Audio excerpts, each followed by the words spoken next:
السلام عليكم، ازيكم يا حبايبي؟ عاملين ايه؟ يا رب تكونوا بخير، وحشتوني كتير والله. وربنا ما يحرمني منكم ابدا يا رب. بحب الاول كده قبل ما اقول لكم موضوع الفيديو معانا ايه النهارده، احب اشكر الناس الحلوه الجميله اصحاب القلوب الطيبه اللي سالت عليا او دعت لي دعوه. ربنا ما يحرمني منكم ويجازيكم خير ويفرح قلوبكم زي ما فرحتوا قلبي كده، وحسيت ان ليا اخوات فعلا واقفين في ظهري، عيله تانية غير عيلتي اللي انا عايشه معاها، بتحبني في الله كده بدون مقابل، بدون مصلحة. ربنا يدوم بينا وبين بعض الحب يا رب، ويفرحنا كلنا كده يا رب بأولادنا. ونتيجة الثانوية العامة تبان قريبا كده، واللي عنده طالب أو طالبة في الثانوية العامة يفرح بيهم و... وتعبنا كله ما يروحش، تعبنا كله ما يروحش، لأن تعبنا جامد السنة دي بصراحة. يعني أي حد عنده ثانوية عامة أو كان عنده ثانوية عامة عارف يعني ايه ثانوية عامة، والتعب النفسي والضغط كله. يعني بصوا، يعني مش عارفه اعبر بصراحه. انا عانيت قد ايه في السنه ديت مع احمد ابني، والله مهما اقول لكم مهما احكي لكم. ربنا يهدي لكم عيالكم، لان العيل او الشاب او الشابه الهاديين اللي عارفين مصلحتهم بيريحوا كتير قوي يا جماعه. والله ربنا يهدي لكم عيالكم يا رب ويبارك لكم فيهم، ومحدش ابدا يعاني اللي انا عانيته مع احمد ابن السنه دي بجد يا جماعه. الحمد لله، ربنا يجعله في ميزان حسناتي ويجعله في فايدة يا رب. واطلع قريبا كده اقول لكم ان احمد نجح وجاب الكليه اللي نفسه فيها اللي هي الحقوق ان شاء الله. دعواتكم ان ربنا يحقق له حلمه هو اللي زيه يا رب. طبعا يا حبايبي فيديو النهارده فيديو مختلف كده. انا شفت طريقه الفطير ديت نازله كده والناس كلها بتشوفها وجايبه مشاهدات ما شاء الله حلوه قوي. فبصراحه كنت اول مره اشوفها، قلت والله لازم اجربها، فجربتها واقول لكم دلوقتي النتيجه وانتوا تشوفوا النتيجه بنفسكم. قلت اما اجربها واقول للناس بقى عن النتيجه، لان انا بصراحه انا بحب اي نوع فطير ينزل جديد، اي طريقه جديده يعني تنزل احب اجربها، اشوف الطريقه بتاعتي يا ترى انجح اللي انا معتمداها بقالي سنين انا واخواتي وكل حبايبي، ولا الطريقه اللي بتنزل وبتجيب مشاهدات وكده يعني يمكن تكون انجح شويه. فبحب اجرب. فخليكم معايا في الفيديو لما اقول لكم، لما تشوفوا انتوا بنفسكم النتيجه حلوه ولا وحشه، وتحكموا انتوا بقى يا ترى هتجربوا الطريقه ديت ولا هتخلوكوا في الطريقه اللي انتوا معتادين عليها.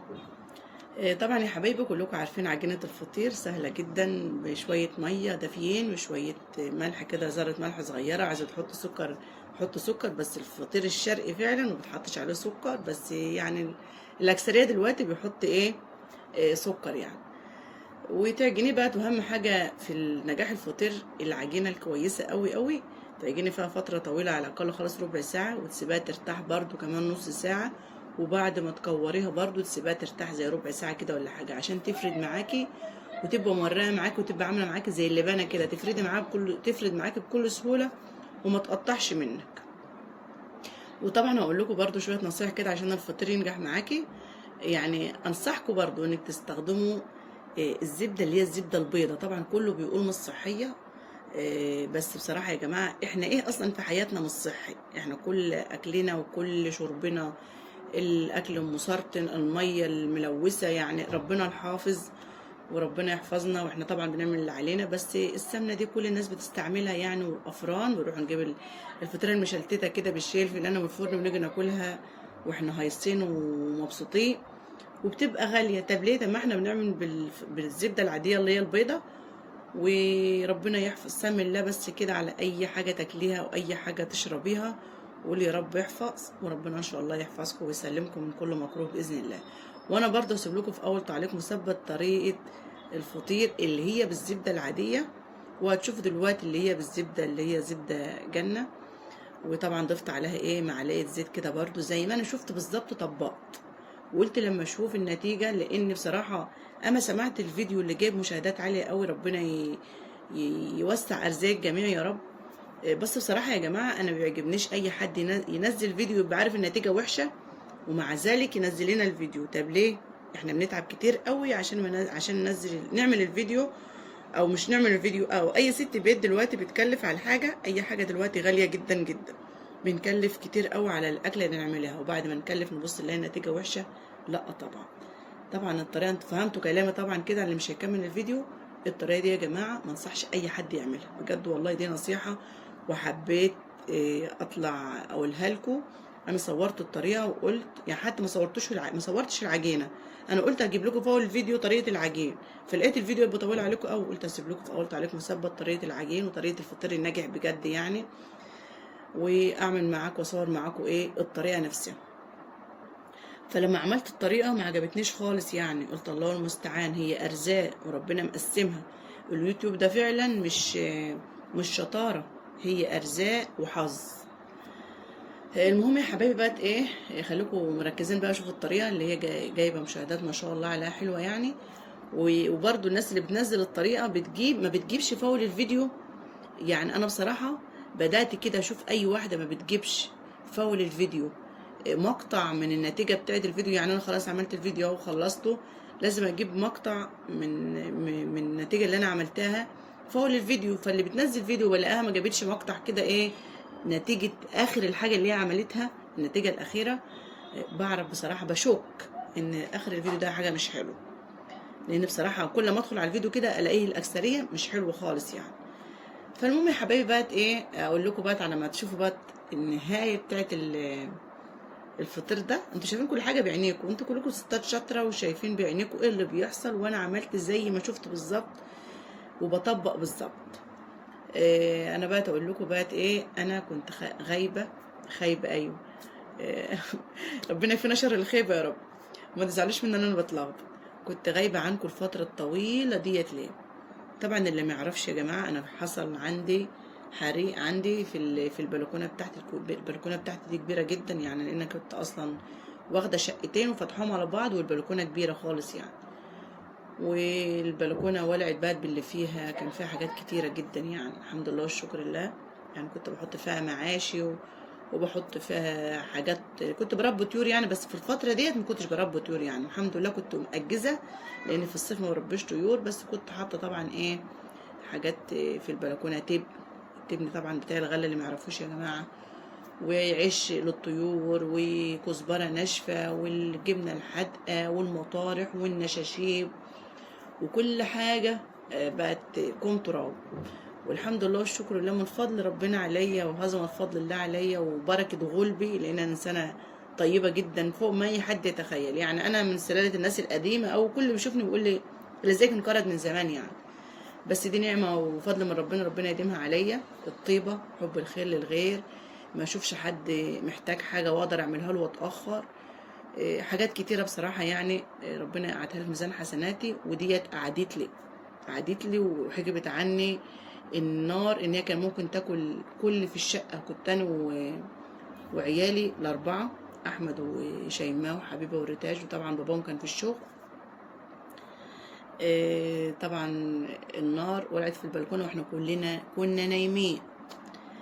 فالحمد لله والشكر لله، البلكونه يا جماعه كان فيها انبوبتين مليانين، انبوبه الفرن وانبوبه ستيبن، وكان فيها ازازه بنزين، وكان فيها ازازه زيت مستعمل، ودي كله النار محاوطه بيه، اقسم بالله العظيم. وسبحان الله العظيم، ربنا نجانا. طبعا كانت بالنسبه لي صدمه لما اكون نايمه كده وحد يخبط عليا ويقول لي البلكونه بتولع، وانا فصلت فصل تام يعني، فصلت فعلا. ربنا يكفينا شر الاخبار الوحشه بتخلي الناس تفصل. كنت ناسيه ان البلكونه اصلا فيها انابيب. طلعت بصيت على البلكونه كده وهي عباره عن كتله نار، الستاير كلها والعه، والبلكونه كبيره جدا، وكل الستاير ومتغطيه كلها بالنار، بالستاير قصدي، وكل الستاير والعه، وجنبها الانابيب بقت، وكل حاجه لقطت، وانا مش فاصله. انا بصيت على النار كده ودخلت جوه اعيط، وبس عندي هستيريا كده. ولما فوت بقى طلعت طفيت بايدي يعني، حرقت كف ايدي كده، مسكت بيه البلاستيك. بصوا فصلت يا جماعه، فصلت فعلا والله فصلت. فانا مش هطول عليكم في الفيديو اقول لكم اللي حصل. انا برضو هسيب لكم على المنتدى الفيديو اللي يقول لكم ايه اللي حصل بالظبط في الحريق، وايه اللي ولع فينا، والحريقه طفت ازاي، والشرطه والمطافي وكل جه، وانا قلت ايه في المحضر، وحاجات كتيره. عشان ما اطولش الفيديو عليكم، بس هسيبه لكم برضه، هسيب لكم الفيديو ده على القناه التانيه موجوده على المنتدى، القناه التانيه اسمها من بيت نسرين.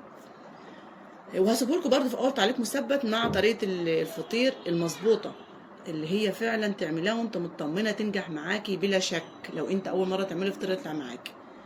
ويا جماعه بنصح اي حد ينزل فيديو ويلاقيه وحش، اتقوا الله فينا، يعني احنا بنعمل الحاجه ونتعب فيها كتير والله، فالحاجه مش حلوه ما تنزلهاش. شايفين منظر الفطير عباره عن تخاني؟ مين اللي سمع عن التخاني زمان؟ اللي ما يعرفش التخاني ده، تخاني بتتعمل بالقشطه كده والسمنه كده، بيبقى حاجه كده تخينه ببعضها بس يبقى طعمها حلو، بتبقى ناعمه. الفطير معايا طلع النتيجه بتاعته كده يا جماعه، تخاني بجد والله. كان اللي اكلناه والباقي والله نزلته البلد للطيور، لان بصراحه يعني في الفتره ما كنت عامله الفطير ما كانش عنده طيور، يعني بيبقى عنده طيور بحط لها الفطير، فانا كنت مأجزه في الصيف عن الطيور، وهذا من فضل الله عليا برضو، لان لو كنت عامله طيور كانت ولعت في الحريقه، فالحمد لله والشكر لله. ودي نتيجه الفطير يا جماعه. اللي يعرف طريقه فطير حلوه ما يغيرهاش، بجد ما تغيروهاش. بس انا من النوع اللي بحب اغير، دي مرض فيا بصراحه، يعني بحب يعني ايه، اعمل حاجات جديده كده، اقول يمكن، واحب برضو اعمل الحاجه برضو واطلع بها لحبايبي واقول لهم اذا كانت الحلوه ولا الحاجه حلوه ولا وحشه، يعني الاكثريه. يعني انا اكتر حاجه حبيت اعملها اللي انا اقول لكم جربوا الطريقه دي، لان شكيت فيها بجد والله، شكيت ان الطريقه دي مش حلوه. فالفيديو كده خلص يا حبايبي. اشكر اي حد سمع الفيديو معايا لحد الاخر، واشكر اي حد بيكتب له تعليق كويس او بيدعي لي دعوه حلوه، وبشكركم من قلب قوي على دعواتكم ليا وعلى سؤالكم عليا. واتمنى اي حد يشوف الفيديو عنده منتدى يرفع له منتدى، لان قناه اختكم واقعه. وبرده يعني لو قدرتوا يعني ما تتخطوش الاعلان، يبقى جزاكم الله خيرا. نفس ربنا يكرمني كده واكمل ال 100 دولار وجبه، وربنا يفرح قلوبنا كلنا ويوسع ارزاقنا كلنا يا رب. وبس كده يا حبايبي، كده الفيديو خلص. اتمنى اكون قدمت لكم حاجه استفدتوا منها.